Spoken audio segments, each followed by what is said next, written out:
ഇന്നിപ്പോ ഇരിക്കുന്നത് നമ്മളെ ഗിനിക്കോയിൻ ഇട്ട ഷെഡിന്റെ ഉള്ളിലാണ്. അപ്പൊ ഇതിന്റെ ഉള്ളിൽ എന്താ പണിയെന്നല്ലേ, നമ്മളെ ഗിനിക്കോയി മുട്ട ഇട്ടിട്ടുണ്ട്. കുറെ ദിവസത്തിന് ശേഷമാണ് ഗിനിക്കോയി മുട്ട ഇടുന്നത്. അപ്പൊ അതൊക്കെ നിങ്ങളൊന്ന് കാണിച്ചു തരാം. ഇതാണ് നമ്മളെ ഗിനിക്കോയികൾ, രണ്ടാളും നിൽക്കുന്നുണ്ടല്ലേ. പുറത്തുനിന്ന് നമ്മളെ നല്ല കൊത്തലൊക്കെ ആണെങ്കിലും അതാ പൂവൻ. ഇതായി ആ വെള്ള ഷെയ്ഡുള്ള ആൾ കേട്ടോ, ഫ്രണ്ടിൽ വെള്ള ഷെയ്ഡുള്ള. ഇപ്പൊ പുറത്തുനിന്ന് നമ്മളെല്ലാം കൊത്തും, പക്ഷെ ഇതിന്റെ ഉള്ളിൽ കയറി ഇപ്പൊ നല്ല പേടിച്ചിട്ടുണ്ട്. ആ ഷെഡിന്റെ അപ്പുറം ഭാഗത്തേക്ക് ഇങ്ങനെ കടക്കാൻ വേണ്ടി, അപ്പുറത്ത് കോഴികളാ, അങ്ങോട്ട് കടക്കാൻ വേണ്ടി ഇങ്ങനെ നോക്കി നിൽക്കുക. അപ്പം ആദ്യം മുട്ട ഇട്ടത് നമ്മളെ പഴയ ഷെഡ്, അപ്പുറത്തെ ഷെഡിന്റെ ഉള്ളിൽ നിന്നാട്ടോ, കോഴി ഷെഡിന്റെ ഉള്ളിലായിരുന്നു. അങ്ങനെ ഒരു മുട്ട കിട്ടിയപ്പോൾ നമ്മൾ എന്ത് ചെയ്തു, ഇവരെ സെപ്പറേറ്റ് ആയിട്ട് മാറ്റിയിട്ട്, മറ്റേ നാടൻ കോഴിന്റെ കൂട്ടത്തിൽ തന്നെ ഇവരുണ്ടായിരുന്നു.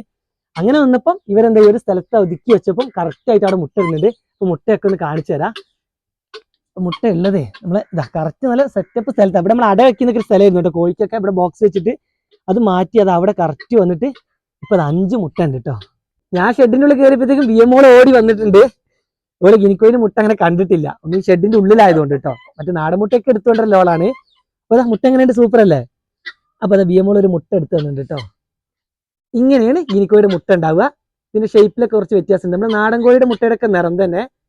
പിന്നെ ഇതിന്റെ അടിഭാഗം കണ്ടില്ലേ, കുറച്ച് ഉരുണ്ടിട്ടും മോൾ ഭാഗം ഒരു സൈഡ് ഉരുണ്ടിട്ട് ഒരു സൈഡ് ഇങ്ങനെ കൂർപ്പായിട്ട് കേട്ടോ, കുറച്ച് ചെറിയൊരു കൂർപ്പ്.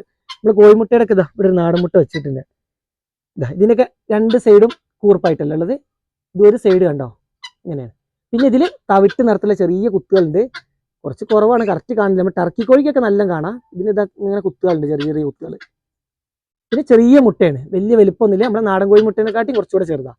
ചെറിയ നാടൻ കോഴികളൊക്കെ ഇങ്ങനെ മുട്ട ഉണ്ടല്ലോ, ചില നാടൻ കോഴികളൊക്കെ. ഇവര് നല്ല ഇലയൊക്കെ കഴിക്കുന്നതുകൊണ്ട് വിയമോളത് അസോളം എടുക്കുന്നുണ്ട് കേട്ടോ. അവളെ ഇണക്കാണ്, നല്ല ഒരു പേടി മാറ്റി കൊടുക്കുകയാണ്. പണ്ട് അസോള എല്ലാം കൊത്തി കഴിക്കും. നമ്മൾ കൂടുതൽ കൊടുക്കുന്ന അസോളയാണ്, കോഴികൾക്കും കൊടുക്കും. പിന്നെ ചീരയുടെ ഒക്കെ മൂപ്പായ ചീരയുടെ ഇലയൊക്കെ വെട്ടിട്ട് കൊടുക്കലാണ്. ക്യാബേജൊക്കെ ഇപ്പൊ നമുക്ക് കുറഞ്ഞല്ലോ. അസോള കഴിക്കുന്നുണ്ട്, എന്നാലും ചെറിയ പേടിയുണ്ട്. ഇങ്ങനെ ഒന്നും അസോള കഴിക്കും, വെച്ച് കൊടുത്താൽ നല്ല സ്പീഡ് കഴിക്കും. പക്ഷെ വിയമോള് വല്ല വെച്ചെടുത്തപ്പോ കഴിച്ചു പോയ അങ്ങനെ കഴിച്ചോളൂ. മാറി ഇന്നാ എന്തായാലും കഴിക്കും കേട്ടോ.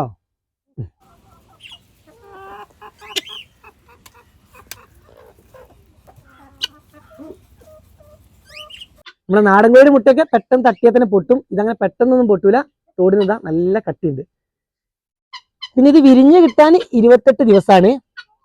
പിന്നെ ഒരു ഭാഗ്യമാണ് നമുക്ക് ഇവര് ഷെഡിൽ തന്നെ മുട്ട ഇട്ടത്. അധികം ഗിനിക്കോഴിയൊക്കെ തോട്ടത്തിനുള്ളിലാണ് ഇടുക. നമ്മൾ ആദ്യം വളർത്തിയ സമയത്തൊക്കെ തോട്ടത്തിനുള്ളിലായിരുന്നു. അതന്നെ കറക്റ്റ് മഴയൊക്കെ പെയ്തപ്പോൾ വിരിഞ്ഞ് കിട്ടാത്ത പ്രശ്നം കൊണ്ട് നമ്മൾ എടുക്കുക ചെയ്തത്. അപ്പൊ ഇത് ഇനി എത്രത്തോളം മുട്ട ഇടും എന്നൊക്കെ നോക്കാം. നമ്മളിതാ ഒരു മുട്ട നമുക്ക് ഷെഡിൽ കിട്ടി, അത് വെച്ച് കൊടുത്തിട്ട് ബാക്കിയുള്ളത് ബാക്കി 4 മുട്ട ഇവിടെ കൊണ്ടിട്ടിട്ടുണ്ട്. അപ്പം എല്ലാ മുട്ട ഇട്ടതിന് ശേഷം നമുക്ക് എന്ത് ചെയ്യാം, ഒന്ന് ഗിനിക്കോഴി അടയിരിക്കുമെന്ന് ടെസ്റ്റ് ചെയ്യാം. ഇല്ലെങ്കിൽ നമുക്ക് നാടൻ കോഴിക്ക് വെച്ചെങ്കിലും ഇത് വിരിയിച്ചെടുക്കണം.